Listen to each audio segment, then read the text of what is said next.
আমার গ্যাস হয়েছে, আমি এটা আমারটা খাবো না। আজকে আমার খুব গ্যাস হয়েছে, আমি কিছু খেতেই পারবো না মনে হচ্ছে। এটা ওটা রান্না করিসনি রে। দিদিমা, তোমার গ্যাস হয়েছে তো কি হয়েছে? এই যে বড়ি আছে, তোমাকে বড়ি খাইয়ে দিচ্ছি। আর হ্যাঁ, কোথায় বড়ি? এই যে বড়ি নিয়ে যাচ্ছে, গ্যাসের বড়ি, ভালো দাম। পেন্ডিটা গ্যাসের পক্ষে খুবই ভালো। এই যে জল ঢেলে নিলাম, এবার এই বড়িটা নিয়ে যাচ্ছি। ঠাম্মা, ও ঠাম্মা, ও ঠাম্মা, এই যে বড়িটা দিয়ে দিয়েছি, আমার খেয়ে নাও।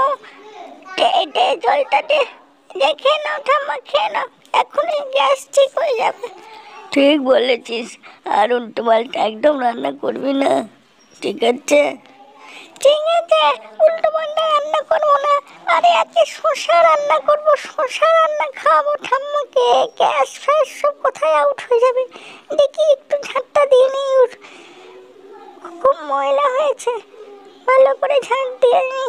ঝাঁটটা দেওয়া হয়ে গেল, দেখি এবার রান্নার জিনিসপত্রগুলো সব জোগাড় করে নিই। ঠাম্মাকে আজকে শসা রান্না খাওয়াবো। হ্যাঁ, ঠিকই বলেছ, আমিও শসা রান্না খাবো। এই যে দেখি আর কোথায় কি আছে, একা হাতে সব কিছু তো আমাকে করতে হয়। দেখি রান্নার জিনিসগুলো কোথায়। এই যে সব রেডি করে ফেলেছি, শসা কুচিয়ে ফেলেছি, এই যে পেঁয়াজ, লঙ্কা, লবণ, সব কিছু সব জোগাড় করে ফেলেছি। এবার রান্নাটা চাপিয়ে দিই, শসা ভাজবো আজকে। এই যে শসার এই রেসিপি করার জন্য কড়াইতে তেল দিয়ে দিলাম, তারপরে কাঁচা লঙ্কা দিয়ে দিলাম, এই যে পেঁয়াজ দিয়ে দিলাম, তারপরে উনুনটাও খুব সুন্দরভাবে জ্বলছে।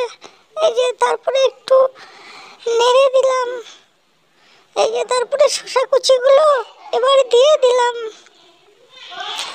তারপরে একটু নেড়ে দিলাম এবং লবণও দিয়ে দিলাম পরিমাণ মতো হলুদ দিয়ে দিলাম, এই যে পরিমাণ মতো হলুদ দিয়ে দিলাম। এই যে ধনে পাতা তুলে রেখেছিলাম, ধনে পাতাও দিয়ে দিলাম। এই যে সব কিছু মশলাপাতি একে একে সবই দিয়ে দিলাম, ঠিক পরিমাণ মতো হালকা করে জল দিয়ে দিলাম। জলটা খুব অল্প পরিমাণে দিতে হবে, বেশি দিলে হবে না। এই যে উনুনটাও ঠিকঠাকভাবে জ্বলছে। এই যে হয়ে গেছে শসা চচ্চড়ি, শসা রেসিপি রেডি। চলে এসো ঠাম্মা।